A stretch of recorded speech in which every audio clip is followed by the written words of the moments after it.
My name is Jean McAlister. I'm the Associate Dean of Continuing Education here at Atlantic Cape Community College, and I head up the Green Education Institute here. And I'm very excited that you have all joined us today for some really important information as it relates to the Superstorm Sandy recovery. Many of us refer to as hurricane. Okay, maybe they don't, but we do, right? And as we know, on March 5th, 2013, HUB published a funding notice distributing a portion of the Community Development Block Grant Disaster Recovery Funds under the Disaster Relief Appropriation Act of 2013, which was approved this year in January. Based on that HUD recommendation of damage throughout the affected areas, New Jersey received an allocation of $1.8 billion, so that's not chump change, with $600 million for the RREM program. All of us here at Atlantic Cape are excited to collaborate this effort and also in future training efforts. We have two panels this morning. We may be alternating who's first depending on who's here because we're missing a person or two here.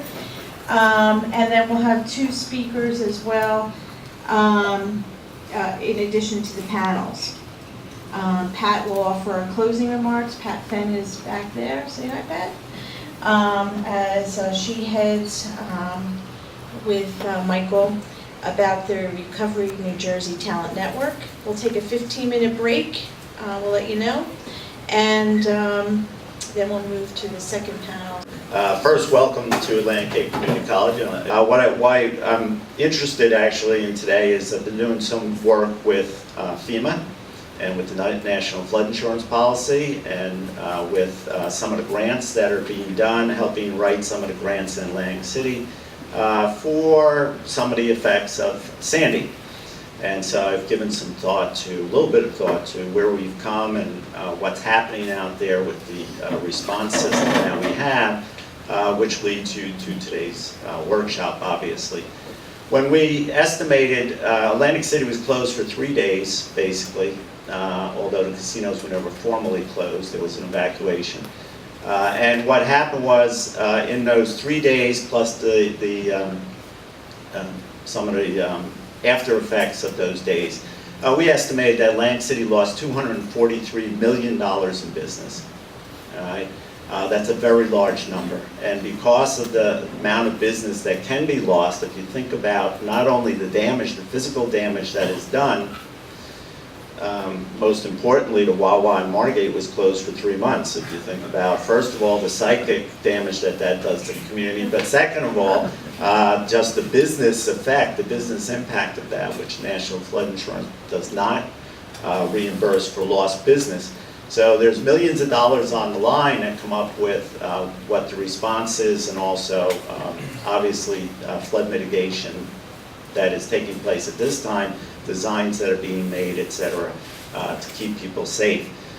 If you go back to the way I look at this, go back to Katrina, really was excused upon a watershed in a lot of ways. It did two things. First of all, it taught us that the National Flood Insurance Policy was, the rates were too low. They were subsidized. They were made to be subsidized. They were subsidized.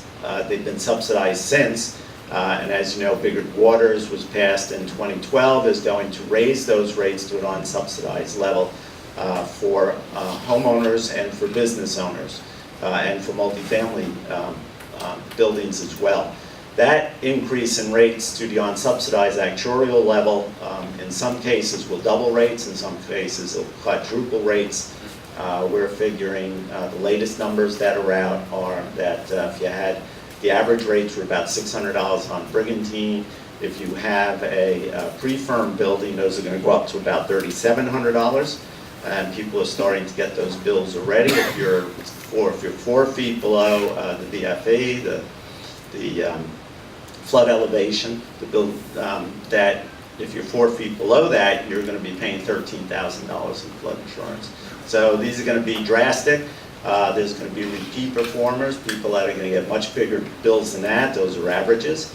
And so changes are going to take place. But Katrina was important for another reason. Not only did it show us the weaknesses in the system and in the policies that were in place, but I think it did what generations of environmentalists basically had tried to do. And that is, it made people finally understand or to think about the fact that if you build places where New Orleans was easy, because you built a place that was below water level, below sea level, and you tried to control that with levees and dams and things like that. People began to finally agree that some places should not be built in some places. All right? So I think the general psychology, if you want, of folks basically got to the point where, wait a minute, maybe some activities should not be taking place there. Maybe some things should change. Maybe there should be very, very strict building codes, very, very strict restrictions on what should be built. And so I think that Katrina in itself, and then followed up by Sandy, people in general.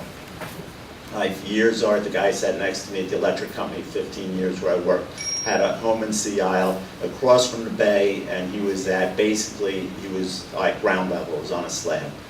I had $100,000 in damage from Sandy, got paid by FEMA, sent him a check for $98,000, which was nice, but argued for years about whether or not I should be paying for flood insurance for him to be there. So I think what's happened is the thought process, and people are starting to agree that some things should not be where they are, some things should be built differently, certainly. But what that does is it puts the onus now on homeowners and property owners, because if I'm going to sell my house and I don't have it at the proper elevation, that house can be, the worth of that house can be very, very low compared to what I thought it was.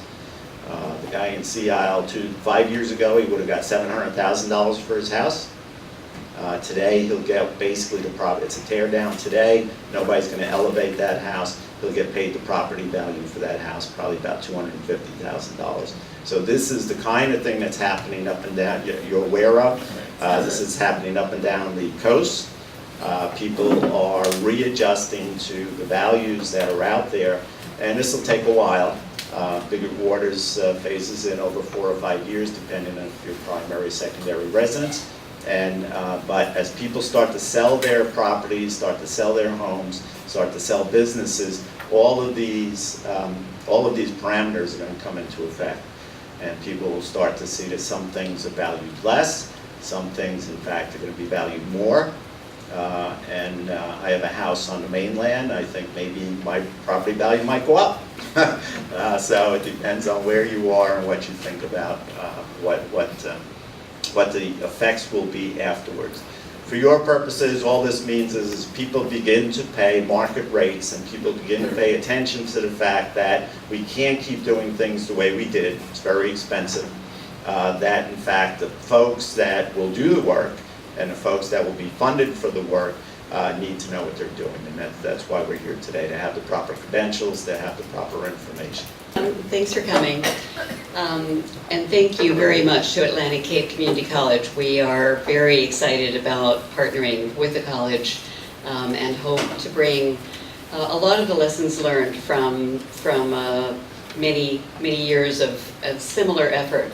We have learned a great deal from New Jersey, and we look at New Jersey as, frankly, I think New Jersey is the crucible of climate change adaptation, if you will, at this time. And there are tremendous challenges ahead for New Jersey, just administratively pulling all of this funding together in a rational and productive and successful way is going to be a huge undertaking. One of the lessons, ECA is a nonprofit corporation. I also am the president of the board of the Keystone Energy Efficiency Alliance, an alliance of energy efficiency providers across the state of Pennsylvania. And our purpose with both ECA and KIA is really to improve the energy efficiency, durability, and affordability, as well as comfort of buildings. And we work collaboratively with many entities to do that. And we have been working, particularly the last number of years, to transform the market. So market transformation simply is our jargon for accelerating the pace of improving buildings. Much of the work is in existing buildings, but here in New Jersey, a lot of the focus is going to be new construction and complete rebuilding. So to help make this effort succeed, we're very, very interested in training. Improving the quality of the work starts with the worker, and improving the quality of the preparation of the worker. And you all are all here, so I'm sure that I'm preaching to the choir. You understand how important quality is, and how important it is to build confidence in the market, so that consumers know they're going to end up with a home that is energy efficient, affordable, comfortable, and more durable than hopefully their last home. Because we have not seen the end of storms like Sandy. And resiliency, building in resilience to properties is critically important. One of the things that, I know that we're here today to talk about energy efficiency, but another area is frankly stormwater management and storm management. These technologies are very compatible, very important to think about together. Water conservation as well as energy conservation. Very, very important to think about resilience, battery storage for solar. These are really important technologies. So how do we bring these technologies together in a way that creates resilience and the ability to really endure without the repeat flood insurance? I can't remember the repeat offender penalty that people who go through these cycles of flooding and rebuilding over and over again are going to pay an extraordinary penalty. So we really need to all be thinking about how do we prevent that? How do we build right the first time? And this is new territory. These are new challenges. So we're drawing on the experience of the best in the country to help inform this process. The federal government has been supporting the strengthening of standards in energy efficiency. The Building Performance Industry Standard is now evolving to a new standard. Training itself has become accredited so that it's not Billy Bob's Emporium of training anymore. It is an area of focus that really has a lot of attention and a lot of discipline and a lot of thought behind it. So we're going to provide to you today 2 panels of experts who are responsible for the rollout of many of these programs in New Jersey, and also experts at the national level who are coming from the organizations that are bringing these standards into place right now across the country. But to be honest, New Jersey is probably the most important focus because of